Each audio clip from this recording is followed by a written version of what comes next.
ناظرین، بنی اسرائیل جب اپنے نبی حضرت موسیٰ علیہ السلام کے ساتھ 6 لاکھ کی تعداد میں جو بال بچوں کے علاوہ تھی مصر سے نکل کھڑے ہوئے اور فرعون کو یہ خبر پہنچی تو اس نے بڑا ہی بھاؤ کھایا اور زبردست لشکر جمع کر کے اپنے تمام لوگوں کو لے کر ان کے پیچھے لگا۔ اس نے تمام لاؤ لشکر کو، تمام سرداروں اور فوجیوں، رشتے کنبے کے تمام لوگوں اور کل ارکان سلطنت کو اپنے ساتھ لے لیا تھا۔ اپنے پورے ملک میں کسی صاحب حیثیت شخص کو باقی نہیں چھوڑا تھا۔ بنی اسرائیل جس راہ گئے تھے اسی راہ یہ بھی بہت تیزی سے جا رہا تھا۔ ٹھیک سورج چڑھتے ہی اس نے انہیں اور انہوں نے اسے دیکھ لیا۔ بنی اسرائیل گھبرا گئے اور حضرت موسیٰ علیہ السلام سے کہنے لگے، لو اب پکڑ لیے گئے، کیونکہ سامنے دریا تھا اور پیچھے لشکر فرعون۔ نہ آگے بڑھ سکتے تھے نہ پیچھے ہٹ سکتے تھے۔ آگے بڑھتے ڈوب جاتے، پیچھے ہٹتے تو قتل ہوتے۔ حضرت موسیٰ علیہ السلام نے انہیں تسکین دی اور فرمایا، میں اللہ کے بتائے ہوئے راستے سے تمہیں لے جا رہا ہوں۔ میرا رب میرے ساتھ ہے، وہ مجھے کوئی نہ کوئی نجات کی راہ بتا دے گا، تم بے فکر رہو۔ ناظرین، وہ سختی کو آسانی سے، تنگی کو فراخی سے بدلنے پر قادر ہے۔ اس وقت وحی آئی کہ اپنی لکڑی دریا پر مار دیں۔ آپ نے یہی کیا۔ اس وقت پانی پھٹ گیا، راستے دے دیے اور پہاڑوں کی طرح پانی کھڑا ہو گیا۔ ان کے 12 قبیلے تھے، 12 رستے دریا میں بن گئے۔ تیز اور سوکھی ہوائیں چل پڑی جس نے راستے خشک کر دیے۔ اب نہ تو فرعونیوں کے ہاتھ میں گرفتار ہونے کا کھٹکا رہا، نہ پانی میں ڈوب جانے کا۔ ساتھ ہی قدرت نے پانی کی دیواروں میں پاک اور سوراخ بنا دیے کہ ہر قبیلے دوسرے قبیلے کو بھی دیکھ سکیں، تاکہ دل میں یہ خدشہ بھی نہ رہے کہ کہیں وہ ڈوب نہ گیا ہو۔ ناظرین، بنی اسرائیل ان راستوں سے جانے لگے اور دریا پار اتر گئے۔ انہیں پار ہوتے ہوئے فرعونی دیکھ رہے تھے۔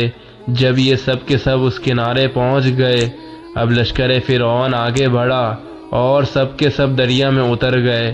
ان کی تعداد کا اندازہ اس سے ہو سکتا ہے کہ ان کے پاس 1 لاکھ گھوڑے تو صرف سیاہ رنگ کے تھے، جو باقی رنگ کے تھے ان کی تعداد کا خیال کر لیجئے۔ ناظرین، فرعون بڑا گایا تھا، دل موسیٰ علیہ السلام کی صداقت جانتا تھا۔ اسے یہ رنگ دیکھ کر یقین ہو چکا تھا کہ بنی اسرائیل کی غیبی تائید ہوتی ہے۔ وہ چاہتا تھا کہ یہاں سے واپس لوٹ جائیں، لیکن حضرت موسیٰ علیہ السلام کی دعا قبول ہو چکی تھی۔ قدرت کا قلم چل چکا تھا۔ ان کے جانوروں کے پیچھے فرعون کا گھوڑا لگ گیا۔ آپ نے اپنا گھوڑا دریا میں ڈال دیا۔ فرعون کا گھوڑا اسے گھسیٹتا ہوا دریا میں لے گیا۔ اس نے اپنے ساتھیوں کو آواز لگائی کہ بنی اسرائیل گزر گئے اور تم یہاں ٹھہر کے چلو، ان کے پیچھے اپنے گھوڑے بھی میری طرح دریا میں ڈال دو۔ اسی وقت ساتھیوں نے بھی اپنے گھوڑوں کو مہمیز کیا۔ ناظرین، سب دریا میں اتر گئے۔ جب یہ سب اندر پہنچ گئے، ان کا سب سے آگے کا حصہ دوسرے کنارے کے قریب پہنچ چکا۔ اسی وقت اللہ تعالیٰ کا دریا کو حکم ہوا، اب مل جا اور ان کو ڈبو دے۔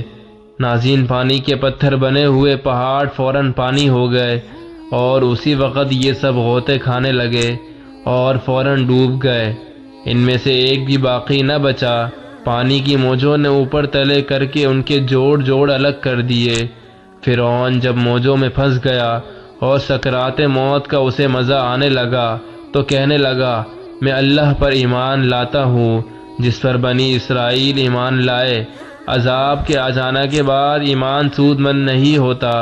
اللہ تعالیٰ اس بات کو فرما چکا ہے، اسی لیے فرعون کو جواب ملا کہ اس وقت یہ کہتا ہے، حالانکہ اب تک شر و فساد پھیلاتا رہا، پوری عمر اللہ کی نافرمانیاں کرتا رہا، ملک میں فساد مچاتا رہا، خود گمراہ ہو کر اوروں کو بھی راہ حق سے روکتا رہا، لوگوں کو جہنم کی طرف بلانے کا امام تھا، قیامت کے دن بے یار و مددگار رہے گا۔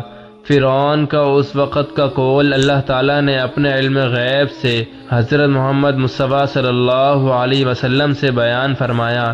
حضور صلی اللہ علیہ وسلم فرماتے ہیں کہ اس واقعے کی خبر دیتے وقت جبرائیل علیہ السلام نے مجھ سے فرمایا کہ کاش آپ اس وقت ہوتے اور دیکھتے کہ میں اس کے منہ میں کیچڑ پھونس رہا تھا، اس خیال سے کہیں اس کی بات پوری ہونے پر اللہ کی رحمت اس کی دستگیری نہ کر لے۔ ناظرین، ابن عباس فرماتے ہیں ڈوبتے وقت فرعونوں نے شہادت کی انگلی آسمان کی طرف اٹھا کر اپنے ایمان کا اقرار کرنا شروع کیا، جس پر حضرت جبرائیل علیہ السلام نے اس کے منہ میں مٹی بھرنا شروع کی۔ اس فرعون کا منہ حضرت جبرائیل علیہ السلام اس وقت بند کر رہے تھے اور اس کے منہ کیچڑ پھونس رہے تھے۔ اللہ فرماتا ہے کہ بعض بنی اسرائیل کو فرعون کی موت میں شک پیدا ہو گیا تھا، اس لیے اللہ تعالیٰ نے دریا کو حکم دیا کہ اس کی لاش بلند ٹیلے پر خشکی میں ڈال دے تاکہ یہ اپنی آنکھوں سے دیکھ لیں اور ان کا معائنہ کر لے۔ چنانچہ اس کا جسم اس کے لباس کی خشکی پر ڈال دیا گیا تاکہ بنی اسرائیل کو معلوم ہو جائے، ان کے لیے نشانی اور عبرت بن جائے، اور وہ جان لے کہ اللہ کے عذاب کو کوئی بھی چیز نہیں روک سکتی۔ باوجود ان کھلے واقعات کے بھی اکثر لوگ ہماری آیتوں سے غفلت، کچھ نصیحت حاصل نہیں کرتے۔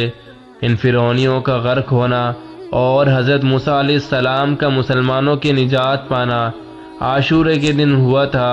چنانچہ بخاری شریف میں ہے کہ جب رسول اللہ صلی اللہ علیہ وسلم مدینے میں آئے تو یہودیوں کو اس دن کا روزہ رکھتے ہوئے دیکھا۔ وہ کہتے تھے کہ اس دن حضرت موسیٰ علیہ السلام فرعون پر غالب آئے تھے۔ آپ نے اپنے اصحاب سے فرمایا تم تو حضرت موسیٰ علیہ السلام کے بے نسبت ان کے زیادہ حقدار ہو، تم بھی اس عاشورے کے دن کا روزہ رکھو۔ ناظرین، امید ہے یہ ویڈیو آپ کے لیے بہت زیادہ معلوماتی رہی ہوگی۔ اگر ویڈیو اچھی لگی تو ویڈیو کو لائک ضرور کیجیے گا۔ ملتے ہیں اگلی ویڈیو پہ انشاءاللہ، تب تک کے لیے اللہ حافظ۔